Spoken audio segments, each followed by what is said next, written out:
নমস্কাৰ এভৰিৱান, মই কপিল কাশ্যপে আপোনাক মোৰ ইউটিউব চেনেল নকটাৰলৈ স্বাগতম জনাইছোঁ।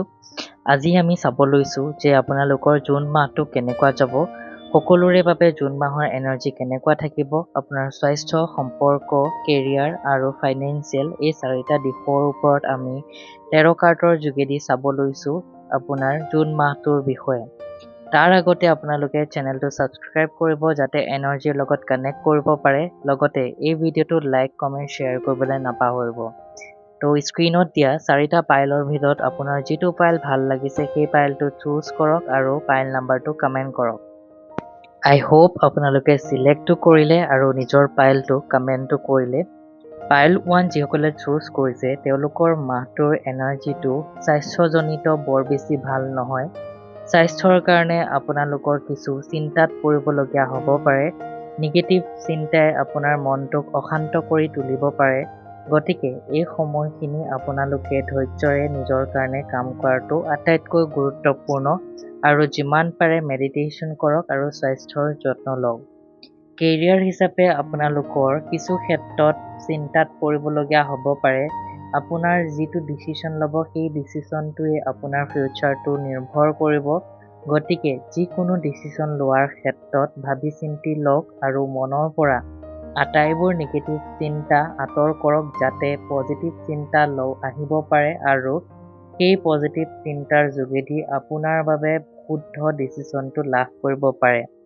ৰিলেশ্যনশ্বিপৰ ক্ষেত্ৰত নিউ বিগিনিঙৰ চান্সেছ আছে, লগতে ষ্টেবিলিটিৰ এটা য়োগ আছে। গতিকে যিসকলে ভাবিছে যে ৰিলেশ্যনশ্বিপত নাইবা ইয়াৰে নেক্সট ষ্টেপলৈকে যোৱাটো, তো তেওঁলোকে কমিটমেণ্ট পাব পাৰে নাইবা সম্পৰ্কত আহিব পাৰে। এণ্ড ফাইনেন্সিয়েলি আপোনালোকে কৰি থকা কৰ্মবিলাকৰ আপোনালোকে ৰিজাল্ট পাব। গতিকে খুব এটা ভাল energy, just health and career related কিছু চিন্তা নিগেটিভ থট আহিব পাৰে, সেয়া লেট গ' কৰক। তাৰ বাবে আই ৰিলিজ বুলি কমেণ্ট কৰক, লগতে I claim this positive energy for my highest good বুলি কমেণ্ট কৰিবলৈ নাপাহৰিব। এতিয়া আহিছোঁ পাইল 2 লৈ। যিসকলে পাইল 2 চিলেক্ট কৰিছে তেওঁলোকৰ স্বাস্থ্য খুব বেছি ভাল। এই মাহটো আপোনালোকৰ স্বাস্থ্যজনিতত আপোনালোকে উন্নতি লাভ কৰিব। এটা সকাৰাত্মক ঊৰ্জা নিজৰ ভিতৰত অনুভৱ কৰিব। কেৰিয়াৰৰ ক্ষেত্ৰত আপোনালোকৰ যিবোৰ কাম কৰিম বুলি ভাবিছে সেই কামবোৰ কৰিব পাৰে। গ্ৰোথৰ খুব বেছি চান্স আছে, কিন্তু ইয়াতে মন কৰিব যিমান আৰ্ণ কৰে তাৰ পৰা আপোনালোকে নিজৰ ফিউচাৰৰ বাবে ইনভেষ্ট কৰিবলৈ নাইবা ছেভিংছ কৰিবলৈ নাপাহৰিব। ৰিলেশ্যনশ্বিপৰ এনাৰ্জিটো খুব বেছি ভাল, কিন্তু ইয়াতে এটা ছাজেশ্যন আপোনালোকক দিব বিচাৰিছোঁ।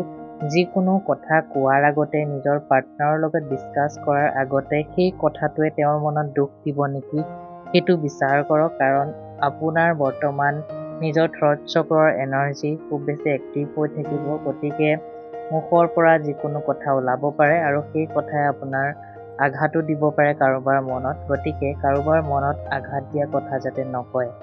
ফাইনেন্সিয়েলি আপোনালোকৰ ষ্টেবিলিটি আহিব, ফাইনেন্সিয়েলি গ্ৰ'থ দেখিবলৈ পোৱা গৈছে। লগতে আপোনালোকে যদি ক'ৰবাত ছেভিংছ কৰিও ৰাখিছে সেই ছেভিংছৰ আপোনালোকে ইয়াতে ৰিজাল্ট লাভ কৰিব, এটা ভাল আউটকাম লাভ কৰিব। এই ষ্ট্ৰং এনাৰ্জিটো ক্লেইম কৰিবৰ বাবে আপোনালোকে থেংক ইউ এঞ্জেলছ বুলি কমেণ্ট কৰিবলৈ নাপাহৰিব। এতিয়া পাইল 3ৰ ক্ষেত্ৰত দেখা গৈছে যে স্বাস্থ্য তেওঁলোকৰ ভাল নহয়।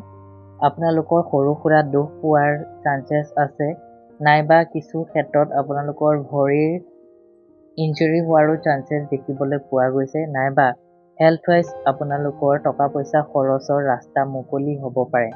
গতিকে যিমান পাৰে চাই চিতি চলিব। বাহিৰলৈ যাওঁতে নাইবা কাম কৰোঁতে সাৱধানে কৰক। চেণ্ডেল জোতা পিন্ধি লৈ যাওক যাতে ভৰিত অসুখ নহয়। কেৰিয়াৰৰ ক্ষেত্ৰত আপোনালোকৰ কিছু এটা কমপ্লিকেশ্যনছ আহিব পাৰে, এটা কনফ্লিক্টৰ চান্সেছ আছে, আপোনাৰ এটা কম্পিটিশ্যনৰ ভিতৰত সোমোৱাৰ চান্সেছ আছে। চ' নিজকে এই ক্ষেত্ৰত আপোনালোকে সবল কৰি ৰাখক, স্মাৰ্টলি ডিচিশ্যন লওক যাতে নিজৰ লগতে নিজৰ ফেমিলিৰ কাৰণে আপুনি এটা ভাল আউটকাম লৈ আহিব পাৰে। ৰিলেশ্যনশ্বিপত সোমোৱাৰ আগতে আপোনালোকে সাৱধান হওক, কাৰণ বৰ্তমান যদি আপোনাৰ ওচৰলৈকে ৰিলেশ্যনশ্বিপৰ কিবা প্ৰপ'জেল কমিটমেণ্ট আহিছে, তেন্তে সেই প্ৰপ'জেল কমিটমেণ্ট আপোনাৰ কাৰণে শুদ্ধ বা ভাল নহ'বও পাৰে। গতিকে যিকোনো ৰিলেশ্যনশ্বিপ জনিত ডিচিশ্যন লোৱাৰ ক্ষেত্ৰত, কমিটমেণ্ট একচেপ্ট কৰাৰ ক্ষেত্ৰত, প্ৰপ'জেল একচেপ্ট কৰাৰ ক্ষেত্ৰত সেই ব্যক্তিজনৰ বেকগ্ৰাউণ্ডটো চাওক, সেই ব্যক্তিজন আপোনাৰ কাৰণে যোগ্য হয় নে নহয় বিবেচনা কৰক। আৰু যিসকলৰ ফেমিলিৰ লগত আছে তেওঁলোকে সৰু সৰু বস্তুতে যাতে খং নকৰে, সৰু সৰু বস্তুতে যাতে অভিমান নকৰে, কাৰণ এই সপ্তাহটোত লগতে এই মাহটোৰ যি এনাৰ্জি ৰিলেশ্যনশ্বিপৰ ক্ষেত্ৰত কিছু নিগেটিভ হৈ থাকিব পাৰে। ফাইনেন্সিয়েলি আপোনালোকৰ মাহটো খুব বেছি ভালেই যাব। ইয়াতে আপোনালোকে পাৰ্টনাৰশ্বিপত কাম কৰিব পাৰে, এটা খুব ধুনীয়া এনাৰ্জি দেখিব পোৱা গৈছে। এই ষ্ট্ৰং এনাৰ্জি ক্লেইম কৰিবৰ বাবে আপোনালোকে আই লাভ মাই চেল্ফ বুলি কমেণ্ট কৰক।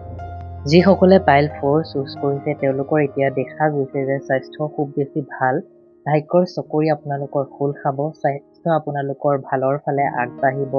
অতদিনে ভুগি থকা আপোনাৰ স্বাস্থ্যজনিত সমস্যাসমূহ ঠিক হ'ব। লগতে যিসকলৰ কোনো সমস্যা নাই তেওঁলোকৰ স্বাস্থ্য এনেও খুব বেছি পজিটিভ হৈ থাকিব।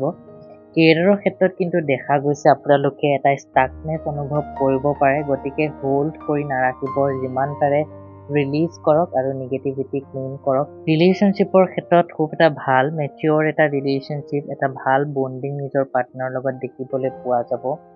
ফাইনেন্সৰ ক্ষেত্ৰতো আপোনালোকৰ এটা ডিচিশ্যন ল'ব, যি ডিচিশ্যনে নেকি আপোনাক কেৰিয়াৰত আৰু বেছি ছাকচেছ দিব, আৰু বেছি আপোনালোকৰ ফাৰ চাইটেড হ'ব, যাৰ ফলত নেকি আপুনি কেৰিয়াৰত নিজৰ উন্নতিৰ শিখৰত থিয় হ'ব পাৰিব।